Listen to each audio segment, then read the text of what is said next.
দর্শক, হবিগঞ্জ নার্সিং মিডওয়াইফারির যে শিক্ষার্থীরা তারা দীর্ঘদিন ধরে আন্দোলন করছেন, আজকে তারা চূড়ান্ত পর্যায়ে এসে পৌঁছেছেন। এখন তারা আজকে কিছুক্ষণ আগে নার্সিং মিডওয়াইফারির যে অধ্যক্ষ তার বাসভবনের বিদ্যুৎ গ্যাস সহ যে আসলে যাবতীয় পানির লাইন বিচ্ছিন্ন করে দিয়েছেন। এখন শিক্ষার্থীদের সঙ্গে কথা বলছেন হবিগঞ্জ সদর হাসপাতালের তত্ত্বাবধায়ক আরএমও এবং চিকিৎসকরা। আসলে তারা এখানে এসে কথা বলছেন। আসলে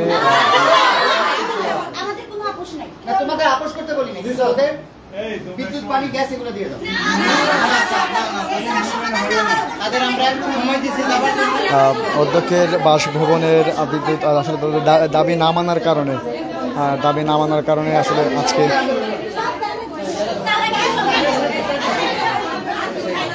তাদের দাবি না মানার কারণে আসলে এখন শিক্ষার্থীরা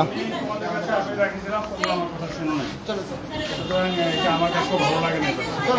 তোমরা যেহেতু তোমাদের অধিদপ্তরে কথা বলেছো, একটা যৌক্তিক সময় ওনাদেরকে তো দিতে হবে। তোমরা ক্লাস না করো, তোমরা আন্দোলন চালিয়ে যাও, এটা ঠিক আছে। যে কোনো কিছু অর্জন করতে হলে তো একটা সময় দিতে হবে, কিন্তু অবশ্যই এটা ঠিক আছে।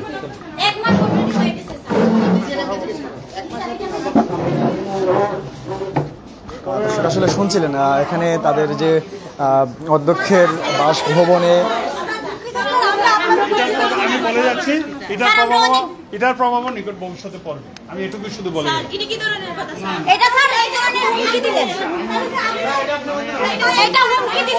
আমি হয়তো আর ক্লাস নেওয়ার সময় পাবো না, সুতরাং তোমাদের মূলত আমার সাথে টিচার, আমি কিন্তু তত্ত্বাবধায়কের বাইরে তোমাদের টিচার, যারা আছো সবাইকে আমি পড়ি। আমার একটা অধিকারও আছে তোমাদের। মনে হয় এটা তোমরা, ওই দিন আমি এই প্রশ্নটা করেছিলাম, গত 3 বছর তোমাদের এখানে আসা যাওয়া, তোমরা কেউ আমাকে একটা শব্দ জানাও নাই। আমি তোমাদের শুধু পড়াশোনার জন্যই আসি নাই, তোমাদের অনেক প্রোগ্রামেও এসেছি, অনেক জায়গায় বক্তব্য দিয়েছি। তোমাদের ওর যেদিন ছিল ওই দিন আমি এসেছিলাম। স্যার, আমাদের বলার মতো কোনো সিচুয়েশন ছিল না, আমরা বইয়ে মুখ বন্ধ রাখতাম। স্যার, আমাদের ফরমেটিভ এর মার্কের বই দেখি আমাদের রাখা হইতো। আর আমার কথাও তোমরা শোনো না। স্যার, আমরা শুনছি, আপনাকে অনেক সম্মান করি স্যার। এখন যখন বলছি তাইলে আমরা একটু আপনাদের কাছে জানতে চাই যে আসলে আপনাদের আন্দোলন কিভাবে শুরু হয়েছে এবং এখন যে আপনারা আসলে চিকিৎসকের মানে আপনাদের অধ্যক্ষের বাসভবনের যে গ্যাস লাইন, বিদ্যুৎ লাইন বন্ধ করেছে, আসলে এগুলো কারণ কি কারণে বন্ধ করেছে? আসলে আমাদের আন্দোলনটা শুরু হয়েছিল 20 তারিখে, গত মাসের 20 তারিখে শুরু হয়েছিল।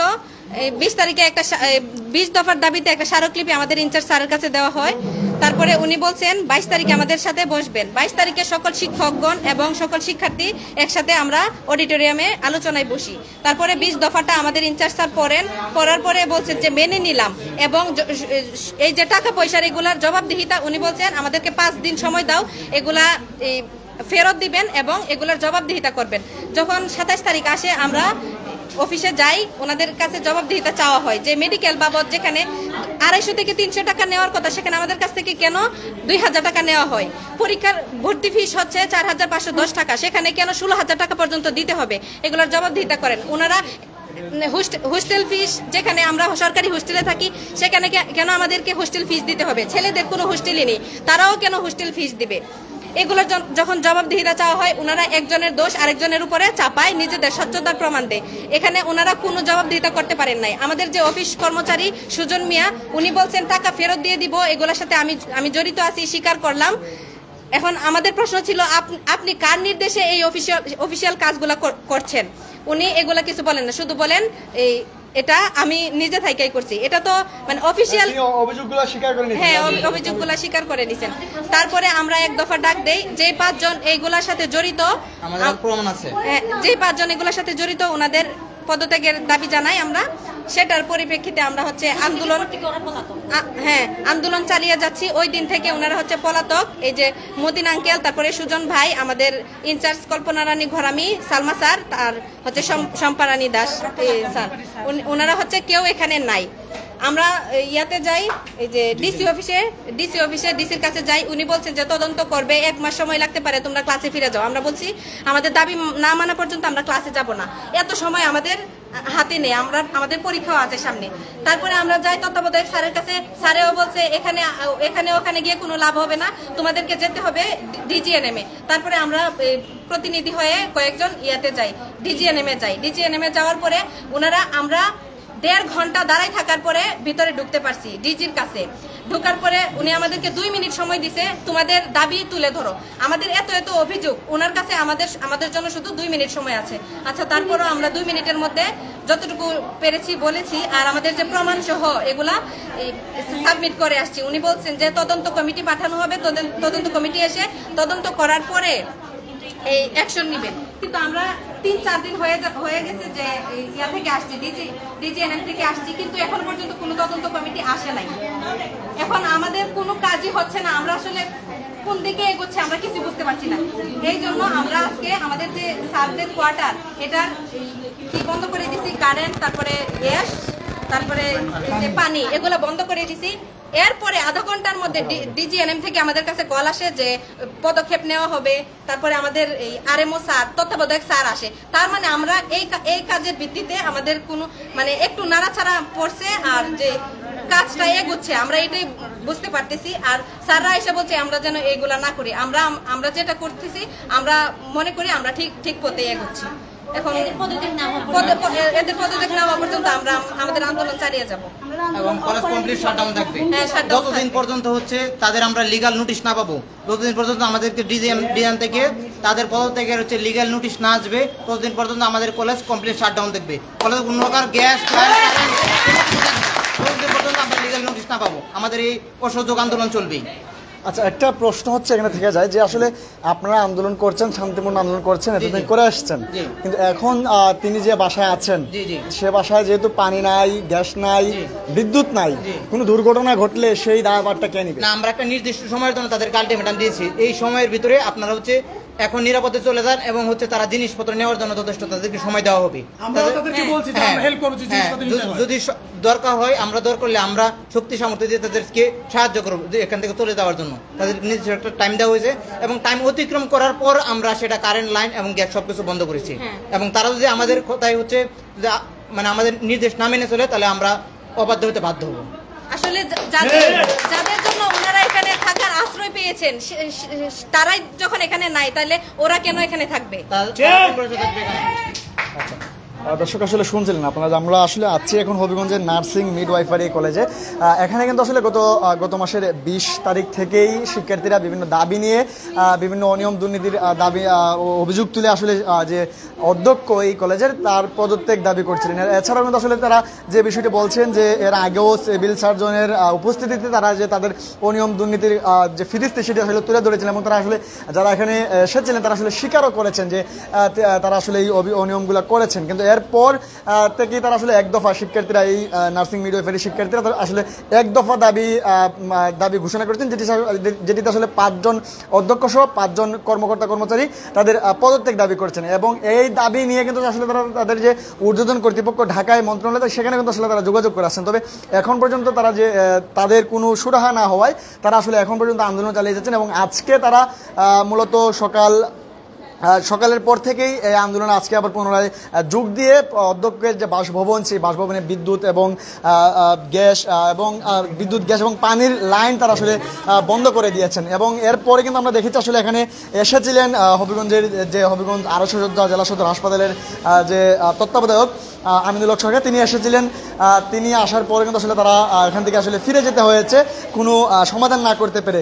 এবং শিক্ষার্থীরা যে বিষয়টি বলছে, যেহেতু তারা আসলে এই শিক্ষিকার যে অধ্যক্ষ তার যে বাসভবনে এবং বিদ্যুতের লাইন এবং গ্যাসের লাইন যে লাইনগুলো বন্ধ করা হয়েছে, তাদেরকে আসলে সময় পেতে দেওয়া হয়েছে যেন আসলে তিনি তো চলে যাওয়ার জন্য যদি ঢাকা নার্সিং ইন্সট্রাক্টর তার নাম হচ্ছে নৌসিনা আক্তার। আমাদের মানে আমরা আন্দোলন বন্ধ করার জন্য আমাদেরকে হুমকি দেওয়া হচ্ছে ফোনের মাধ্যমে।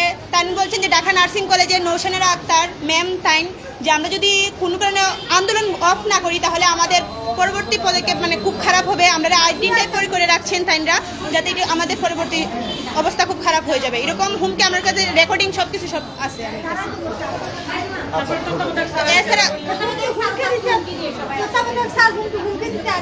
তত্ত্বাবধায়ক স্যার, আমরা তো সিভিল সার্জন স্যার আসছিলেন, সিভিল সার্জন স্যারের মীমাংসা আমরা অবশ্যই মানতাম যদি সিভিল সার্জন স্যার বলতেন তাই অফিসিয়ালি ভাবে আসছেন। তাই বারবার বলছেন আমি আনঅফিসিয়াল ভাবে আসছি, যদি কোনো কারণে তোমরা ভিডিও বা লিঙ্ক বা কোনো কিছু তোমরা মানে ভাইরাল করে দাও তাহলে আমি সাথে সাথে সবার সাথে না করে দেবো যে আমি এটা অফিসিয়াল ভাবে কোনো আসছি না। ধন্যবাদ। তাহলে আনঅফিসিয়াল কোনো ডিসিশন আমরা কেন মেনে নিব, আমরা কেন মেনে নিব এটা বুঝেন। এখন আপনারা আসলে সবশেষ কি করতে চাচ্ছেন বা কি করতে চাইবেন? আমাদের চাওয়াটা তো প্রথমেই উল্লেখ করা হয়েছে যে আমরা ওনাদের পদত্যাগ চাই। আমাদের দাবি তো এখনো মেনে নেওয়া হয় না, আমাদের দাবি তো এটাই। আন্দোলন চালিয়ে যাব, যদি এতে আমাদের স্টুডেন্টশিপ বাতিল হলে হবে তো আমাদের আন্দোলন চালিয়ে যাব। যে বিষয়টা শুনছিলেন আসলে তারা কিন্তু এখন একেবারে চূড়ান্ত পর্যায়ে আন্দোলন, তারা যেটি বলছেন যে যদি তাদের স্টুডেন্ট ছাত্রত্ব বাতিল হয়ে যায় তবুও তারা আসলে এই আন্দোলন তারা আসলে আন্দোলন থেকে সরবেন না। আমরা একটু যেতে চাই ওই পাশ দিয়ে, যে পাশে আসলে অধ্যক্ষ তিনি আসলে তার বাসভবন, সেই বাসভবনটা একটু দেখাতে চাই আপনাদেরকে। এই বাসভবনে কিন্তু আসলে শিক্ষিকা যিনি অধ্যক্ষ, সেই অধ্যক্ষ বসবাস করেন, এখানে কিন্তু আসলে তিনি থাকেন এবং সেই বাসাতে কিন্তু আসলে আজকে তারা তালাবদ্ধ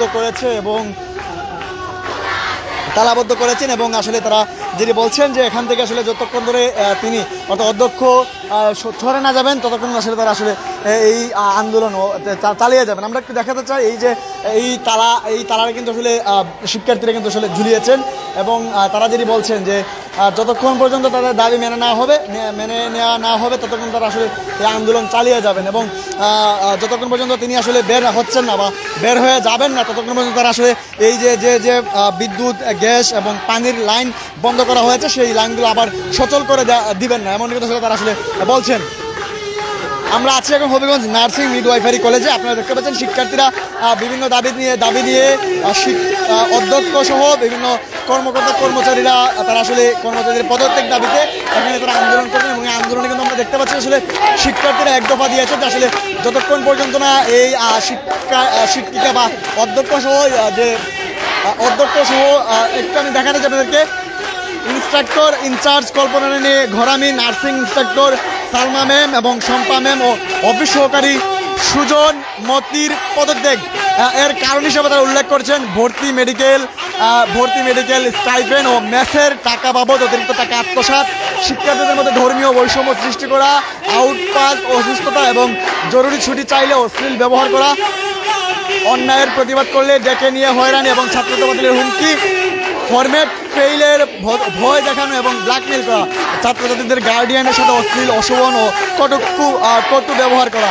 এই দাবিগুলো নিয়ে আসলে তারা আসলে এই অভিযোগ তুলে নিয়ে আসলে তারা পদত্যাগ দাবি করছেন।